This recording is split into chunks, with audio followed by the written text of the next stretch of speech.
Shrink the Nation is a podcast for thoughtful, informed adults, preferably with a pour in hand. The views and opinions expressed on the show are those of the hosts and guests only, and do not reflect the views of any employers, institutions, licensing boards, government agencies, bourbon distilleries, or family members, especially our family members. They've asked us to be very clear about that. This show is for informational and entertainment purposes only. Nothing said here should be taken as medical, psychiatric, legal, or professional advice. If you're in crisis, call a professional. If you're mad at something we said, we suggest journaling or emailing us with civility. We're here to challenge ideas, not diagnose strangers. We're clinicians, not your clinicians, and we have the bourbon to prove it. Let's go.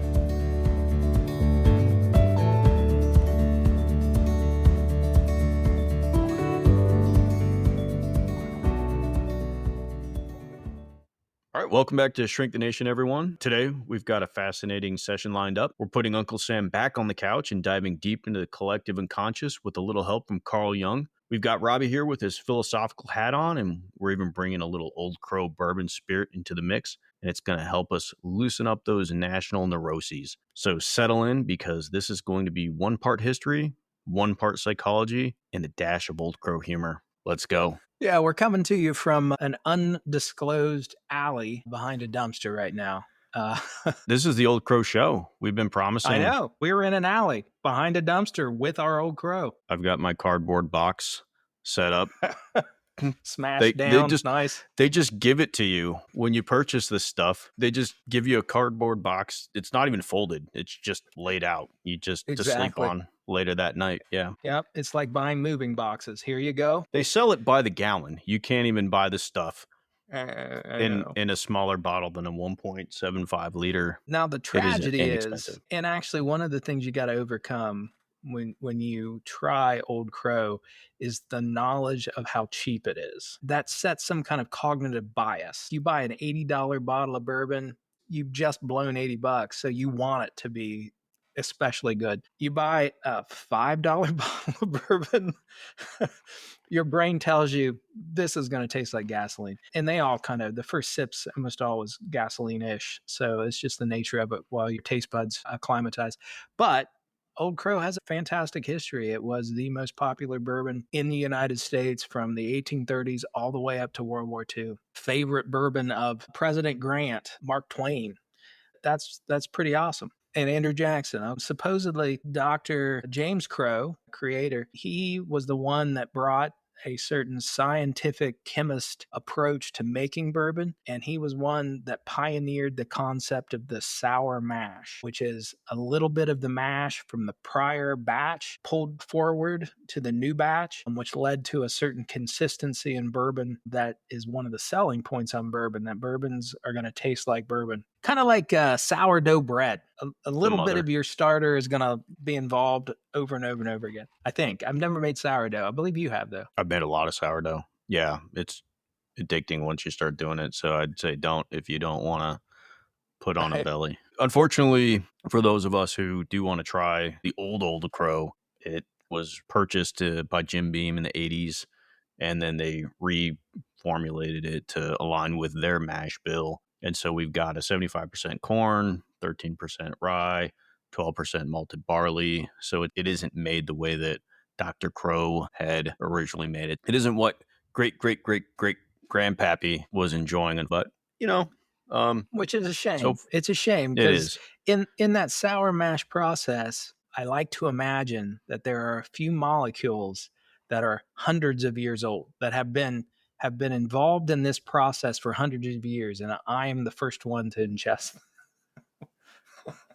Actually, with that said, I'm really glad that we're not tasting a 200-year-old mash. It's on the molecular level. It tastes like maybe not as refined bourbon so far, but we'll see as we get through this episode here how dumpster fiery we get. Well, the strongest steel is forged in the fire of a dumpster. So yeah, I have confidence with this. We'll see if we can make it through. All right. Yeah, and for the record, for the audience who probably not only have never had Old Crow and probably zero desire to have Old Crow, it does taste like a rye bourbon, maybe a rye bourbon that's not terribly long aged. There's a lack of complexity to it, but otherwise it tastes like a rye bourbon. Well worth your $5. I think you have to get the whole giant bottle of it. You're going to spend your $20, but you're going to get 4 times the amount. Really a lot of bang for your buck. A lot of bang. I got a plastic glass for my Old Crow. That was apropos. That was intentional. That was well thought. I have beautiful bourbon glasses and round, perfectly spherical bourbon ice cubes. Yeah. I forwent. I don't know how to say that word properly. I think that I completely right. ignored all of that, and I got a plastic medieval times cup and just lazy ice cubes. Oh, well, at least you did ice cubes. Because I think raccoon saliva. Something for the rotting meat. Yeah, that would work. The dumpster bandit, you just grab them by the scruff of the neck. Just want to, be fighting, squeeze a little bit into your drink. Fighting a raccoon later. Oh, for those who have never fought a raccoon, you're missing out. Well, you need Old Crow to fight a raccoon. This is what we do for our listeners. We experience these things for them. This is for you, everybody. We're going through this for you. You're welcome. We are taking a second stab at personality of the nation. Why would we do that, Robbie? I think we're finding that so many of the topics that we discuss are more complex than we can get through in a single episode. I think we're also finding that when you drink bourbon and talk about these things, by the end of the episode, our cohesiveness is lacking to a degree. And last time, there were so many different directions that we could go. We had 4 folks on the show at the time. We ended up dipping our toes into so many different things that I don't think it ended up painting the picture that I wanted. So we're revisiting it basically to bring clarity. So we're doing this for you. Totally for me. This is a project of narcissism for me. That's fine. We're a team. That's what Shrink the Nation is all about. Teamwork. Right. Teamwork. With any topic that we're going to go over, one, we're going to have the opportunity to listen to it, hear maybe some gaps, some holes in what we spoke about the previous time. Maybe we can find some clarification. As people listen to it, they can ask questions, and we'll try to circle back around in the future. For anybody out there listening, if you have questions on a topic, hit us up, send it to us. We're happy to try to answer anything we can, or even go back onto a topic that was particularly interesting or confusing, which sometimes it is when you're drinking bourbon. But this is and last time we really did try to hit all the schools of psychotherapy in a condensed way and with 4 different perspectives. I'm not sure we did justice to any single one of them because we were trying to do all of them. Today, what I'd really like to do, and this is purely driven by Rob's interests, and David's playing along. I really like Carl Jung. I like his quotes, the way he approached psychotherapy. I like the things that he wrote about and brought forward. So we're going to approach Uncle Sam. So Uncle Sam walks back in the office. It's like, well, it smells of leather-bound books and rich mahogany. Kind of a big deal. Yeah. So Uncle Sam comes back to us. Why? I don't know. Probably if I had an initial experience in the therapy office like that, I would have never come back. But for whatever reason, he came back. He's back on the couch. So Carl Jung was the heir apparent to Sigmund Freud. Again, to correspond over mail, I'll use the term fell in love with one another because I believe they used that term. The first time they met, they spent 28 hours in conversation. Cocaine. Straight. Well, I think cocaine probably helped out. Probably. And they were very close. Jung was fascinated with Freud's ideas. As he aged, he developed his own ideas. He is known for archetypes and the concept of the shadow. He's also known for something called the collective unconscious. He believed that we have our conscious, our subconscious, and then there is below that a collective unconscious, basically the genetic history of being a human. That's why so many myths and so many legends, culture-bound archetypes are similar across the world because we share this genetic history, this shared human experience. I think that works for us because what we're trying to do is make Uncle Sam a entity, when in fact it is an entity that is comprised of millions of citizens, each of one of which are individual entities. So the sort of collective consciousness of its population becomes the nation. So I think it works. I might be belaboring it just a touch if I were going to approach Uncle Sam. It sounds like that's how you're going to approach Uncle Sam. So there's nothing you can do about it. Is really what you're saying. So really, I've got no options you're gonna here. sit I'm along there for the ride. You're gonna listen to it, and you're gonna enjoy it. And if you don't like it, Mr. Nussbaum is gonna come and get you. That's what's gonna happen. Right.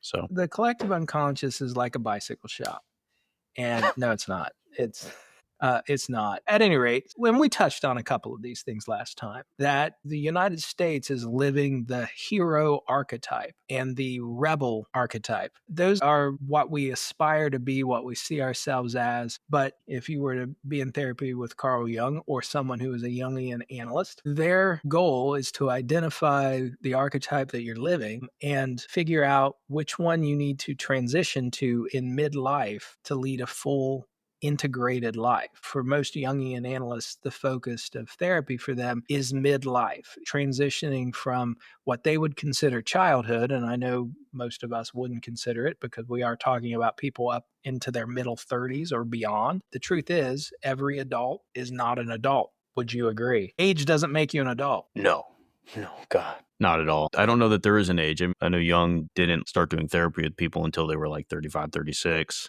because he wanted them to be in quote unquote adulthood as long as they had been in childhood. I'm not even sure nowadays that we could safely say that everybody who is 36 years old is cleanly in adulthood. Maybe the vast majority of people. I think life experiences, that's what gets you to adulthood. Your ability to navigate experiences would probably be the better litmus test. Something I've thought about with Jung, at this point, I don't know if he would have arbitrarily selected 35. I think he was thinking kind of late teens, double it. That has to be the point where you've had enough years out of traditional childhood and are ready to actually transition to full-fledged adulthood. It is a curious kind of thought that with our modern situation, would he pick that age now? I'm kind of thinking probably not. He might pick 50 now.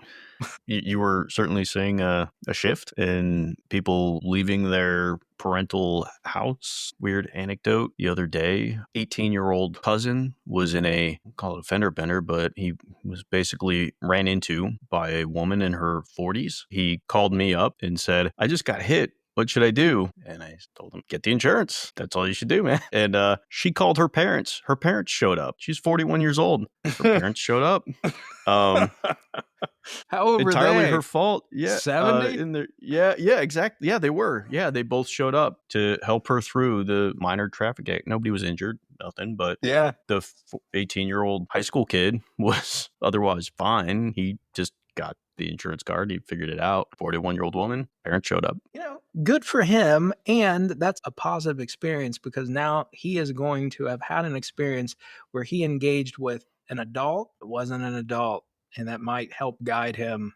Like, I don't want to be that one. I don't want to be that chick. So the term, and particularly the way Jung used it, it wasn't just an age range. It was a maturity level and it was an insight level. Making that transition from living the life that you were given. I'll take us as parents. Our job is to guide and transfer a certain value set onto our children and to protect them, feed them, clothe them, all the things. Our job is to keep our kids alive and transfer a value set that we believe will be valuable to them and will help set them up for their future so that they can go on and mess up their kids and then watch their kids mess up their grandkids. That's the circle of life. And if I had a small lion cub to hold into the sky right now, I'd do it. And I believe there's probably some copyright issues, but if we could have at this moment, I feel like Elton John, that'd be a very litigious copyright infringement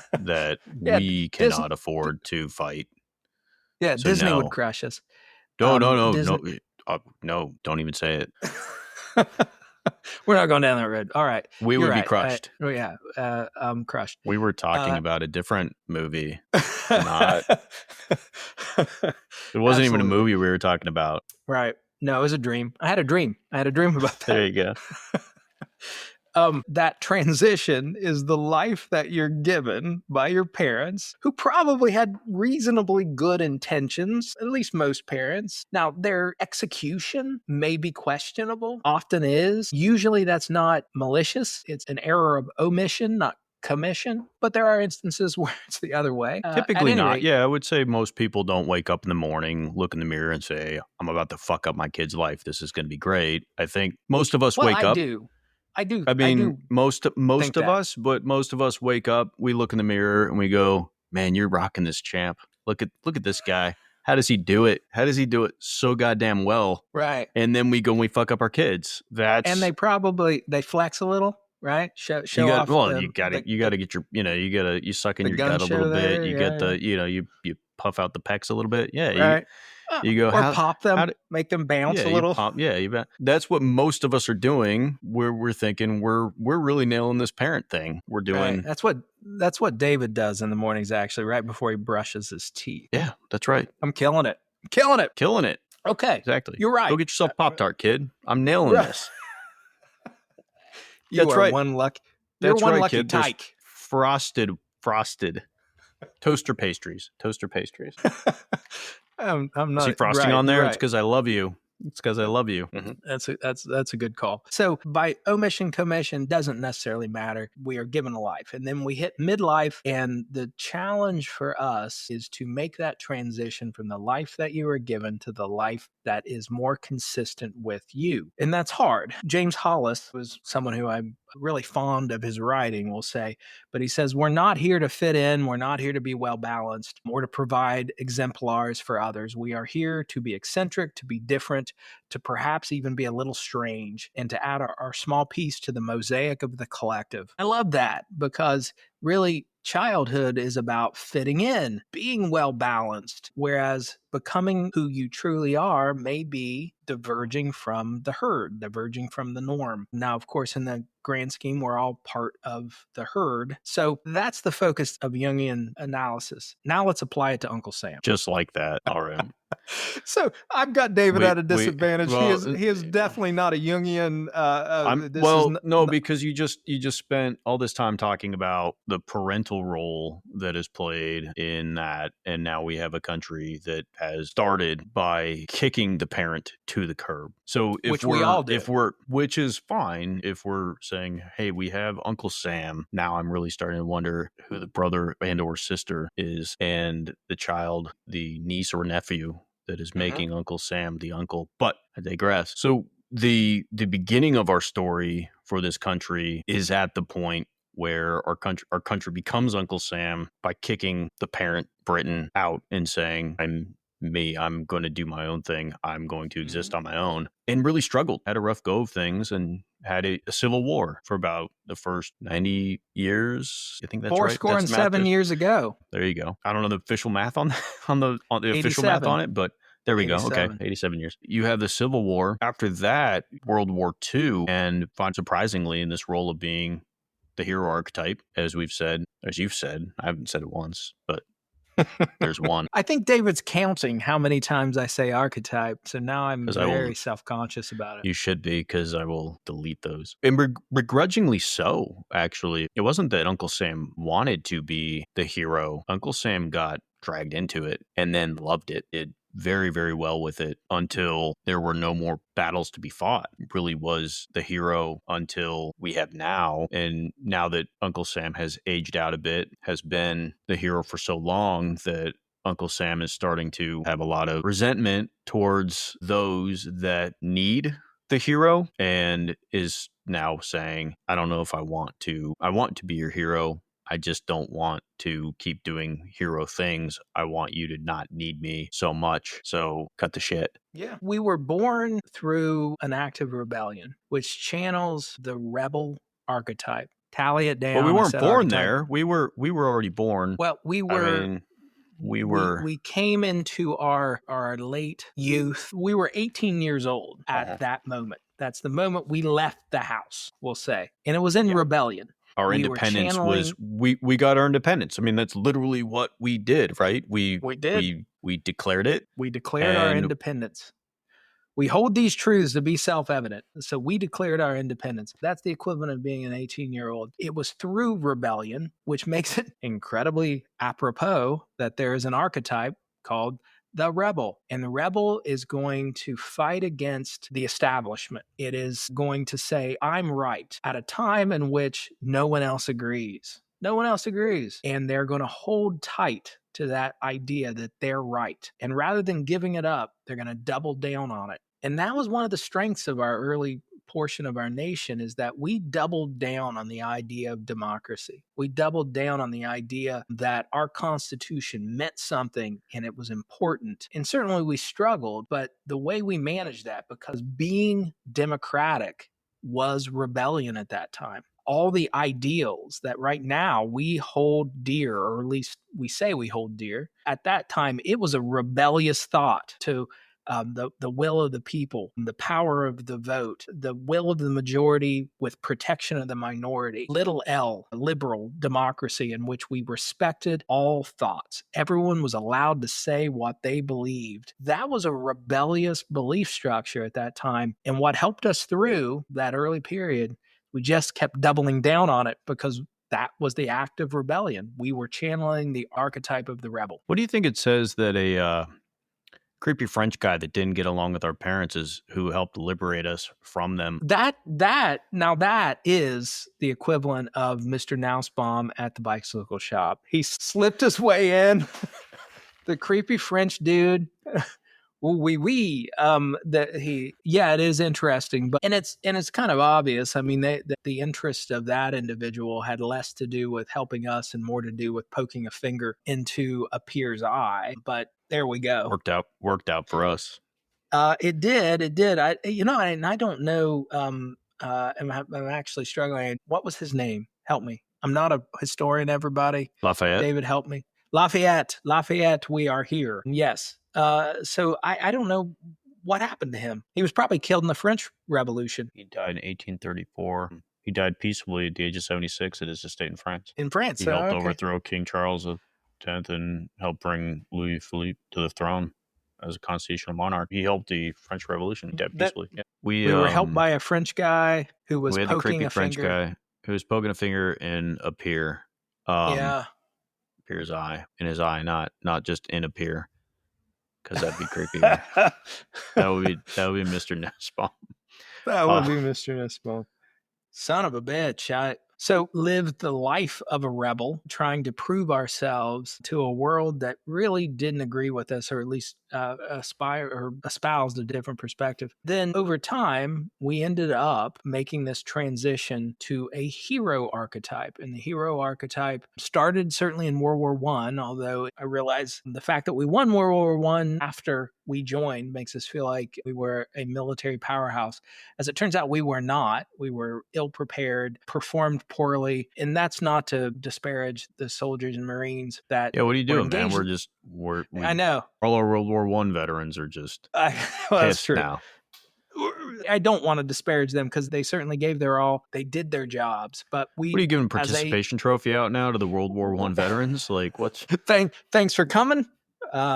Here's good job, guys. Here's your fromage. Yeah, and your trophy. Head home. We weren't good at it. We weren't prepared for it. We weren't equipped for it. We didn't have the large scale experience for it. We struggled, but we were a source of manpower and we made a difference. But that is the point where our culture started to make that transition, where they felt like our general culture, who maybe didn't get to see the fact that we struggled, that we weren't as great as we want to believe, but our bigger culture was war was at a stalemate. Nothing was happening. A lot of people were dying. We came into this. War was won. Must be us. So we started really seeing ourselves as a hero, and we move into the roaring 20s. And then that certainly culminated in World War II, when we were the hero. We were the hero. We were a reluctant hero, which is a very American concept. It might even be uniquely American to be the reluctant hero, the quiet man, strong silent type, slow to anger, but once we get there, we handle business. Don't make me take off my belt. Yes, We are that guy. Don't make me take All off right, my if I belt. got to get up off the couch, you know something's coming. Absolutely. That lasted us for quite some time. Since that time, we have had this growing sense that being the hero is too heavy. We're talking about Uncle Sam like he's an individual, he's a person. Really, what we're talking about is a collection of thoughts. But over time, there has persistently been this argument of spending money around the world to protect people, be the world police force, to prevent future wars, to stabilize world economies. So the argument for is it protects future wars. Preventing a war has been proven time and time again to be cheaper than fighting a war, and stabilizing the world economy has benefited us. So that's one argument. The other argument is we're spending money overseas with non-US citizens that we could spend here. We could invest in our people and benefit them. So that's the push-pull. Historically, we've always erred on the side of being the hero. And man, we love it. We love to be the most powerful nation in the world. We love to go to WWE and chant USA, USA. We love that. That is part of our identity. But we also love to complain about the work of being a hero. Having to be the hero for everybody else. And it's heavy. And not being appreciated for it, right? Often being made fun of, whether there's a certain American stereotype that we're made fun of, being underappreciated, having to watch our flag be burned, disparaged. Our intent is in question. The purity of our actions are in question. So very similar, we mentioned Superman. I'm going to harken back to Superman 3, the original Superman 3. Whoa. He had a period in that movie in which he stopped being a hero. He was in a bar drinking Old Crow.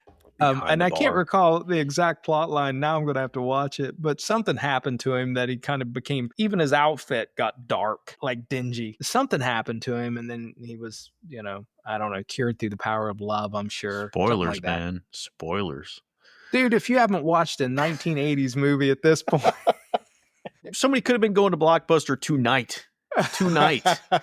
If somebody can find a Blockbuster tonight, we're gonna rent it tonight. Okay, I'll pay them whatever cost. Careful what you careful. Yeah, that's true. Somebody will prove careful what you promise. Yeah.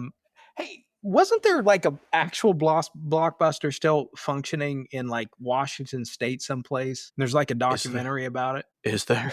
It's still there. There's like a documentary about this. It's a fascinating thing. Now I'm gonna have to look that up. Yeah, that I would watch. I would watch a documentary about Blockbuster before I would go back and watch Superman 3. Fair enough. And I'm not recommending it, but movies do tend to be demonstrations of certain cultural phenomena, and particularly movies that are popular. They capture something. They capture our imagination. So this is a struggle. Being the hero. Being the hero is hard. It takes work and energy and effort.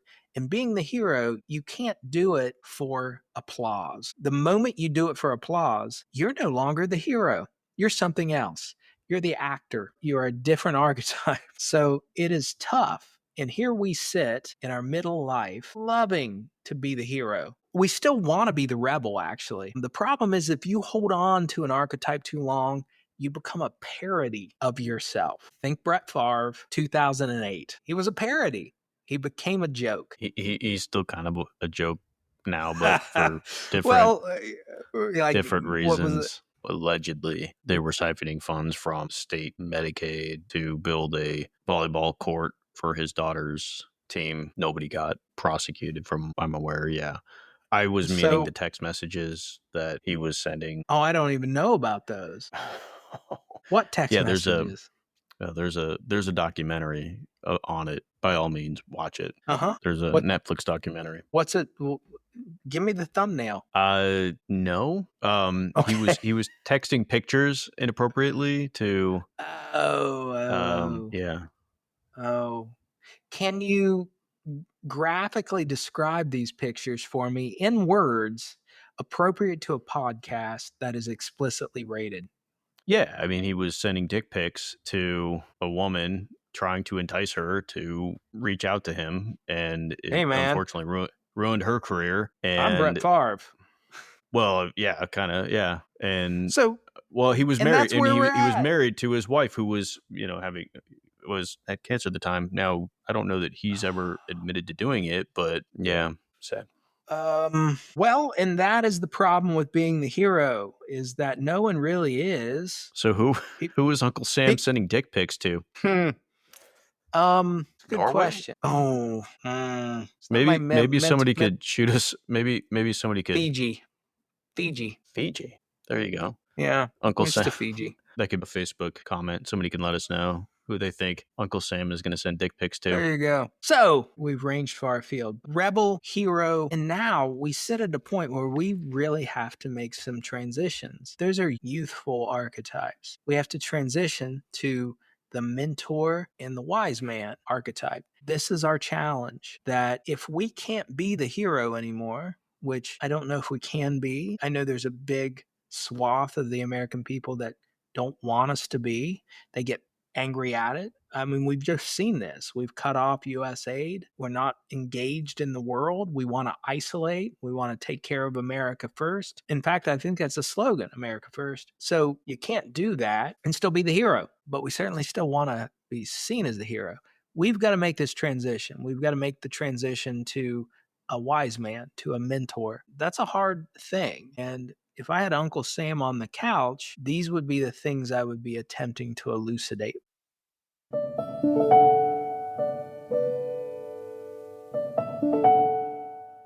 Hey, it's Rob from Shrink the Nation.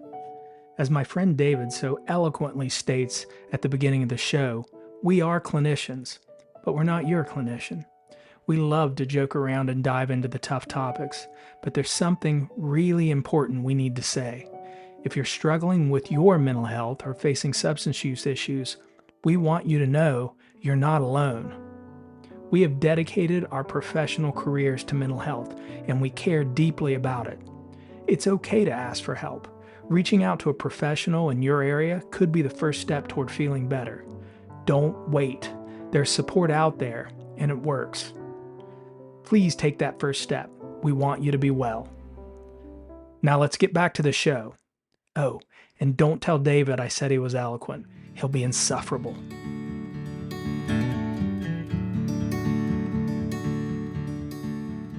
To transition to the role of the wise man or the mentor requires somebody to need that. That's astute. And it's a flipping it on the head kind of perspective, that there has to be an audience for this. I am thinking more in terms of how we see ourselves, but you just flipped it around and made it, who's the audience? And I think the world's the audience. There's a lot of young democracies. And by young democracy, I'm not saying young nation. There are a lot of nations that are fundamentally young democracies, that they have not inculcated the values of a democracy, liberal democracy, little L. And I know liberal is a charged term, but I'm talking about more of a philosophical approach. There's an audience out there, and there is a way we can transition to the wise person that is helping younger nations, younger democracies, and setting the example for them. It's not giving wisdom, it's living wisdom.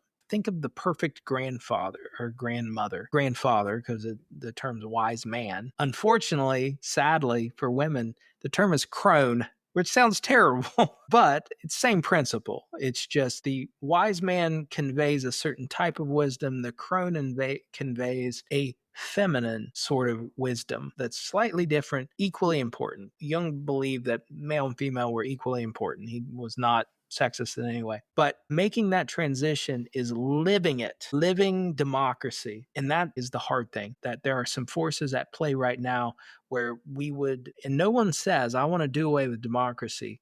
What they're driving for is, I want to do away with the tension of democracy. And democracy has a tension. Democracy has to have a tension. And it's not a bug. It's a feature of democracy. It's a feature. Yeah. One of the features of our democracy was that we only created two sides of it, which certainly has its drawbacks. Man, psychodynamically, it's so consistent. That's how our psyche works. Fascinating. Yeah. So let me move on to So, Well, no, so we've not fixed Uncle Sam yet.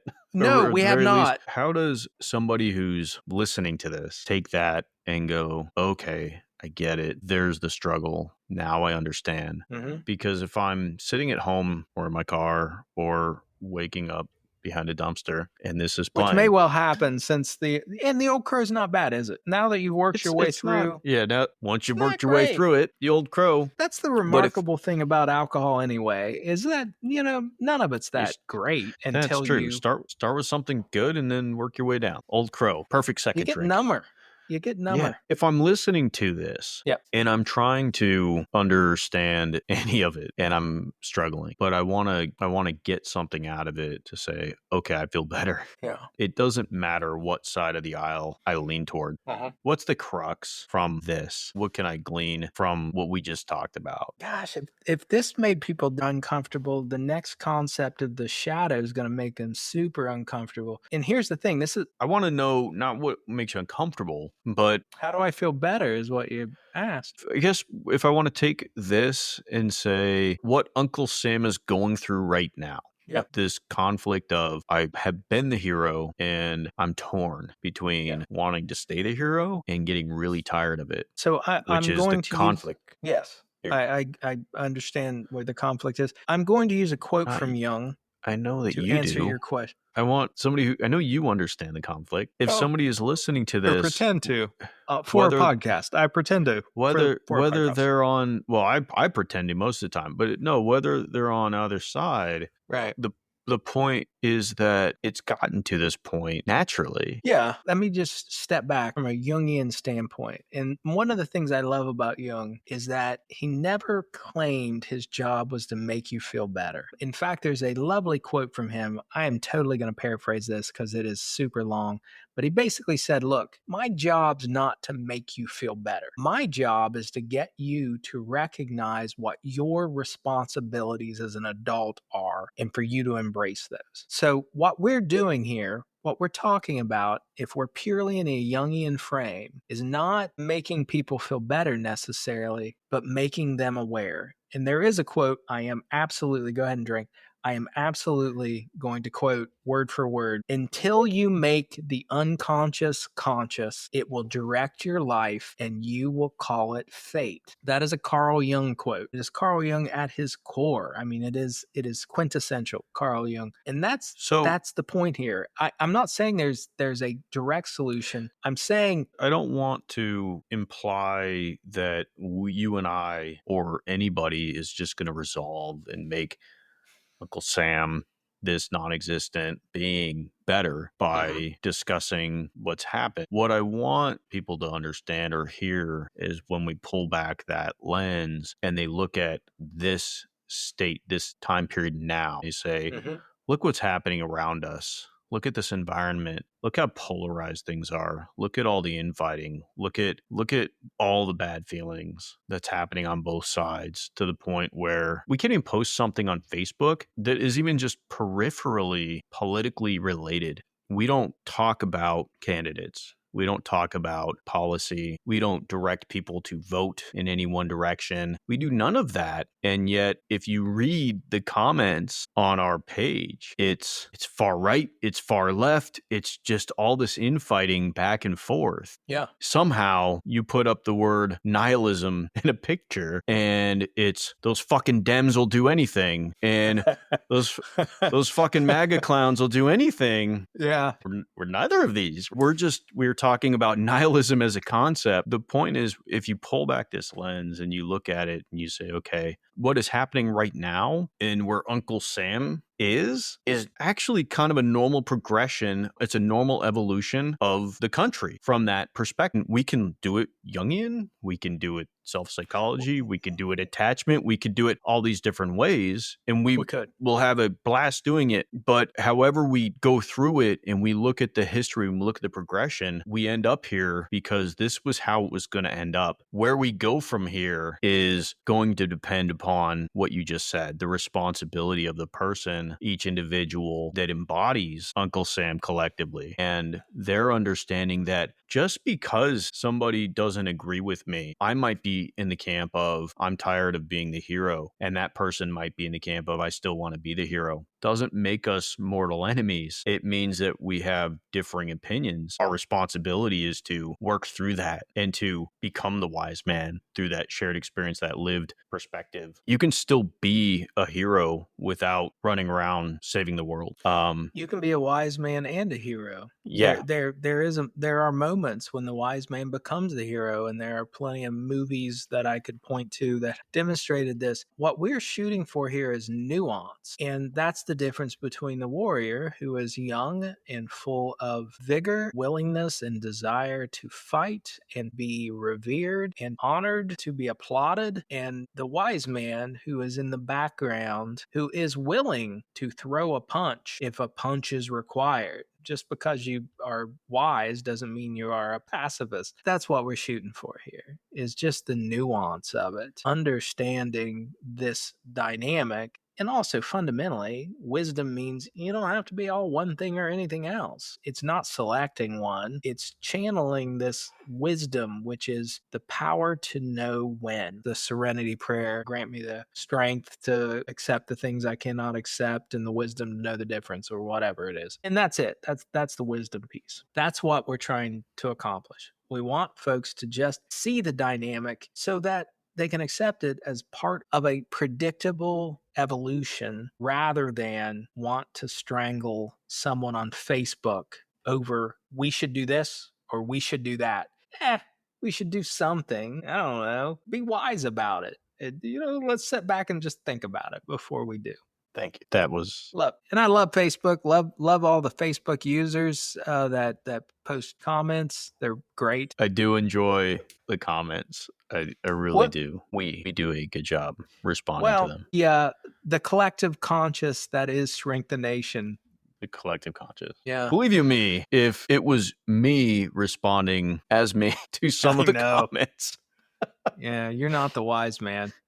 I am not the wise man. My sarcasm, and just believe, it would be brutal. Well, but fundamentally, that's terrible. We're trying to channel that, though. We're trying to channel the wise man that will accept little L democracy. We're accepting the opinions and thoughts of others. Now, I would like to transition to one other topic real quick. Part of Jungian therapy was this identifying where you are archetypically. This is the archetype you were given. How do you transition into a mature archetype? That was part of it. Now, part of Jungian therapy was what he called shadow work. The shadow, from Jung's standpoint, is all the things about ourselves that we don't necessarily like. We push into our shadow where we don't have to see them. So let's say you grow up believing that being angry is bad. Well, you push anger into your shadow. The problem with that is that until you deal with it, you are going to have periods in which it takes control of you. You're going to have these temper tantrums, whatever. So for the US, we have a dramatically large shadow, and it would be impossible for us not to. You cannot achieve what we've achieved without hurting people, without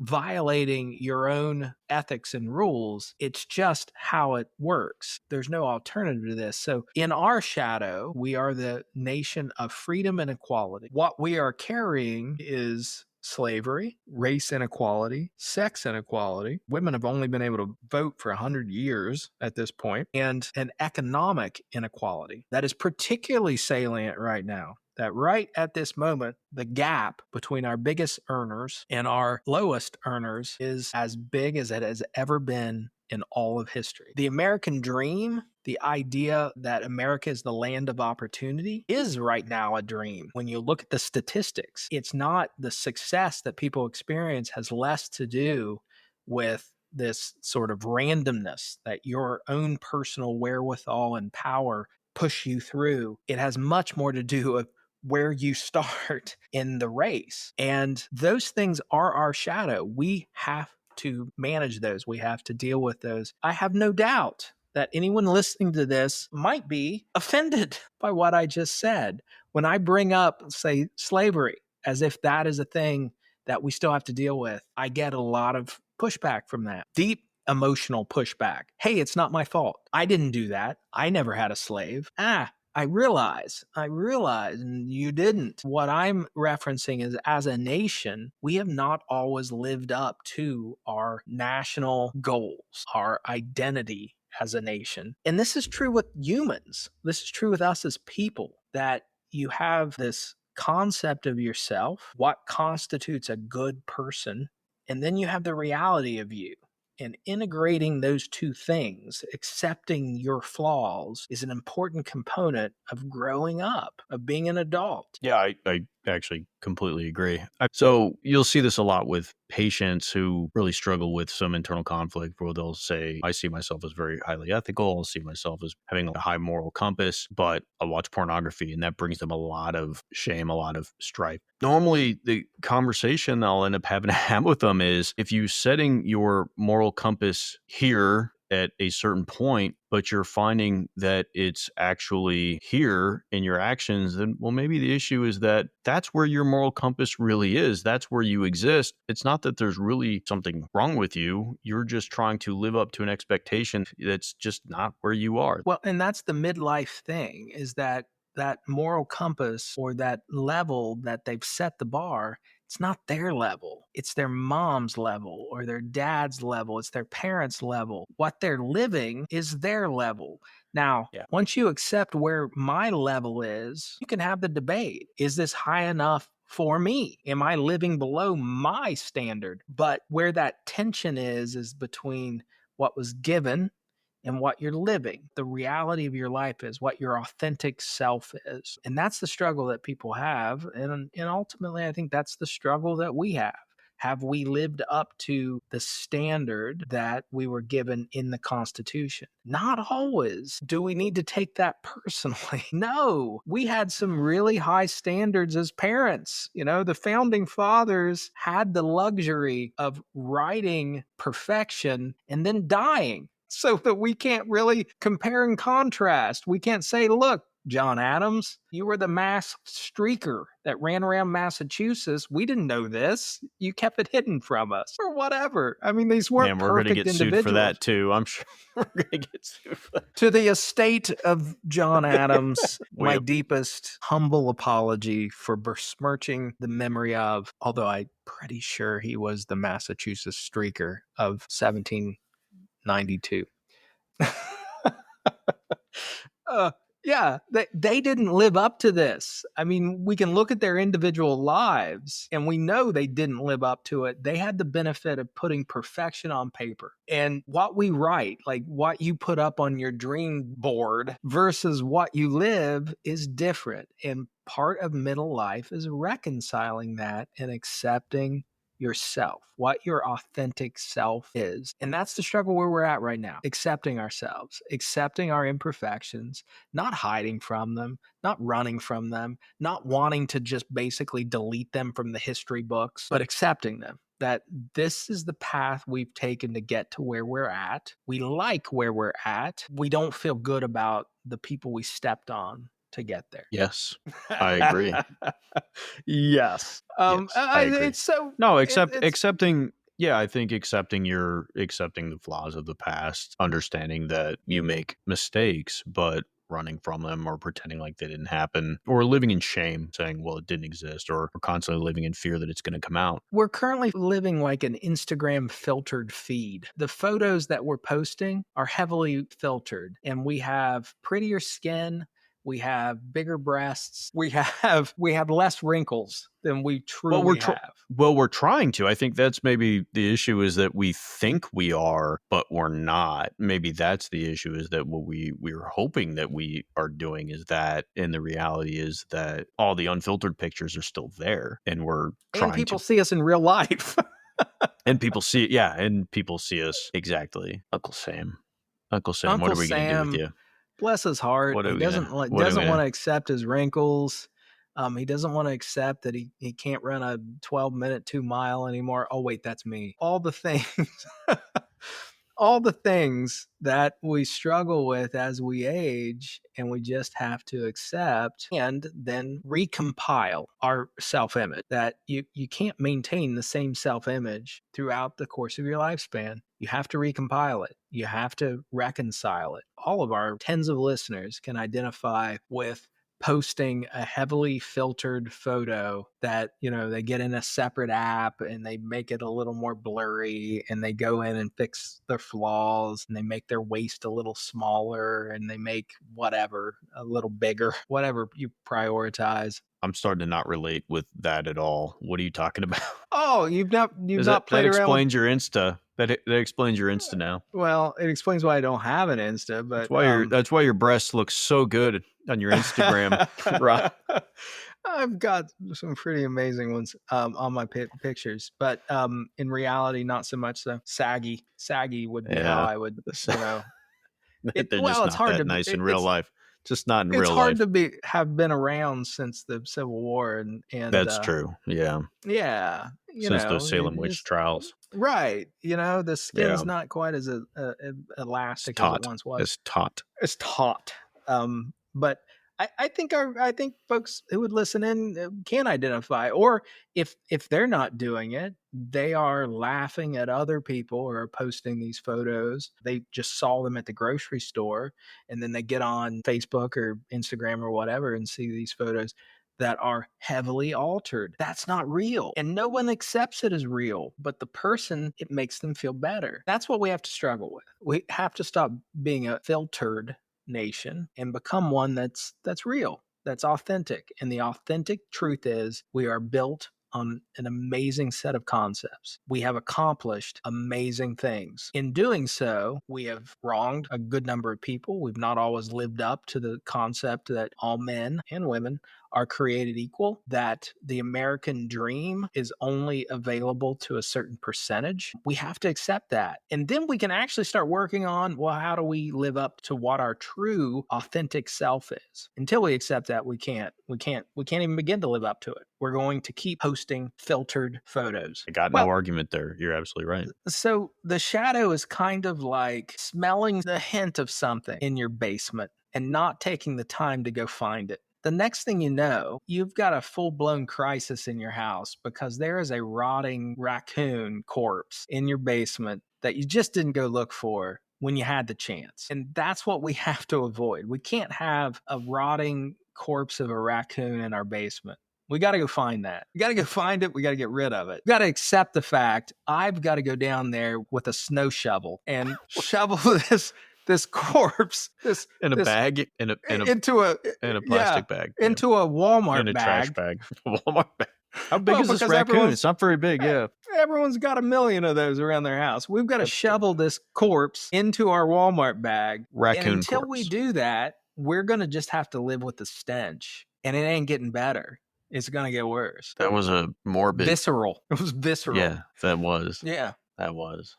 I don't know what to do with that. All right. Yeah, there's no place to go from, but we could talk prescription. Well, I'm going to start with a legitimate one, and that is public discourse starts in our schools. We are at an inflection point in which we're attempting to. It won't actually happen. It's the internet. You can't delete the internet. The real history of the United States is out there, but we are attempting to delete a certain percentage of our history at this time, and it's counterproductive. It's not going to work. So this is really about educating our children on the amazing foundation that we were built on, empowering them with that. We were built on something that is truly unique and truly wonderful. The Constitution is a spectacular document. The Declaration of Independence is a spectacular document. It is something to aspire to. And we all have those things that we want to aspire to, but then we fall short. So we have to face the fact that we have fallen short multiple times, and we have lived up to our ideals multiple times. And that is the reality of us, that we are an exceptional nation, regardless of where we fell short.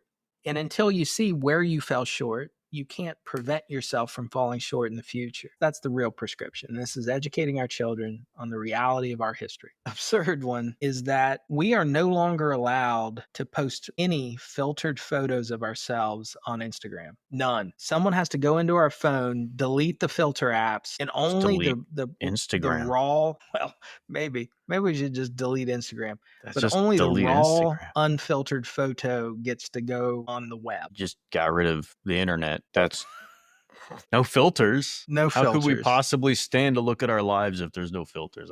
And that's a good the one. challenge. We've got to get rid of the filters. We've got to get rid of the filters and then accept this is truly how I look. And if I accept this is truly how I look, then I've got two choices. One, I'm going to be more at ease with myself, or two, I'm going to be motivated to do things that maybe make me look better. I think you get my point, that at least it gives us a legitimate choice. You know, it's like folks who like, I don't like to have my picture taken. Well, they don't like to have their picture taken because they don't like to look at themselves. And that's a problem. If you can't look at yourself and your way of dealing with it is to just not have pictures taken of yourself, that's preventing you from seeing it, but the rest of the world still sees it. So you're not facing it. You're hiding from it, but not well. It's like the 3-year-old that puts their hands over their eyes and says, "You can't see me. I can't see you, so you can't see me." Somehow avoidance is some sort of bad thing. I don't feel like, geez, like, all right. So I got some prescriptions too. One would be just to practice empathy. Take time each day to just listen to someone, a neighbor, a family member, hell, even yourself. Just take a few minutes to have a conversation, an actual conversation, not text message, not hate back and forth on social media, but an actual conversation with another human being, and just listen to their perspective, try to understand where they're coming from. Realize that you may not always agree with everybody, but it's in that time just trying to empathize, putting yourself in their shoes to kind of understand where they're coming from, that we can find more in common and see that what we've been talking about is that we may not be on the same side of that coin, but it's all the same coin. Remember that we're really all in this together and we really do need each other. Uncle Sam functions much better as one Uncle Sam by himself than split in two. We've been very successful as one great country. Getting torn in half is probably not a great option. But the other one would just be laugh at the chaos at times. Honestly, if you want a good laugh, look at our Facebook feeds. That sometimes just laugh at the chaos, preferably with a bourbon in hand. Sometimes the best therapy is just not taking yourself too seriously. Understand that life is a challenge. Sometimes things don't go the way that we want them to. They rarely do. When it does, awesome. But when it doesn't, laugh at the mistakes that we make if we can, and find some humor. Check out our Facebook, look at some of the comments, especially our biggest fan, T. Allen, biggest fan. Man, that person loves us so much, likes to comment on everything we do. So I'm just gonna big shout out to him. And but the comments are like, I don't like you, but I'm still here with you. Yeah, I mean, they must. I'm touched by them sometimes. I mean, sometimes absolutely. But just to say, I mean, you must really appreciate us to spend that much time thinking about us and what we're doing. So I'd say #1 fan. And as soon as we get our merch going, I'm gonna see if I'm sending him a T-shirt. I'm sending him something if I can get him to slide in my DMs with an address, I'll send him a shirt. So David's always looking for someone to slide into his DMs. Slide into those DMs. All right. Before we go, I will ask for some audience engagement. Reach out to us. Hit us up on socials if you feel like it. Please do. Like us on Facebook. There's an email address too, right? Socials at shrinkthenation.com. Send questions. Send questions, but we have a question. What prescription would you write for America? Really interested. We've kind of given our take. A lot of times it's a similar flavor because we really do believe that if you would do some of these things, a lot of us would just lead better lives. Those of you out there listening, what would you recommend? And we'd love to hear your stories. If you enjoyed any of this or any of our past episodes, if we made you laugh, made you sad, if you enjoyed it or angry, let us know. If you're just hate listening to us, great. Share us with a friend. That's awesome. Keep downloading them. And keep downloading. I appreciate it. Yep. Smash that subscribe button. Share us with anybody. We really appreciate any engagement. Well, and you're hitting on our dual purpose here. You and I and Keith, we enjoy talking about sort of big picture things, but the way we enjoy it is because it is applicable to the individual. And bringing about a change in our nation is really a function of bringing about a change in each and every individual, making them feel more confident, better. It's hard to accept some of our national inadequacies when that's what you're holding on to, the greatness, let's say, of the United States. That's the life preserver you're holding on to in your life. So we find this, or at least I find this, and I think I can say this is an effort to talk about the big picture and hopefully actually see some benefit on the individual level. And functionally, benefit on the individual level, when we multiply that out by the millions of people that are citizens of the United States, it translates into benefit to the greater good. If everyone's healthy and happy, feeling like they're living their best life and engaged, the nation's going to show that. We're going to be the great nation that we are and can be. So please engage with us. We'd love it. We'd love it. We'd love the questions. We'd love the engagement. Yeah. And remember, conflict is natural. It's totally normal. We have a two-party system. There's going to be conflict. We just want to temper the hate. So if you reach out to us on our socials, we'll respond. We love to respond. But if you're going to ask us questions about a particular candidate or some political figure and you want us to agree that they're the worst person on earth, I don't know that they're the worst person on earth. That's just not what we're going to do, because that's not what we do.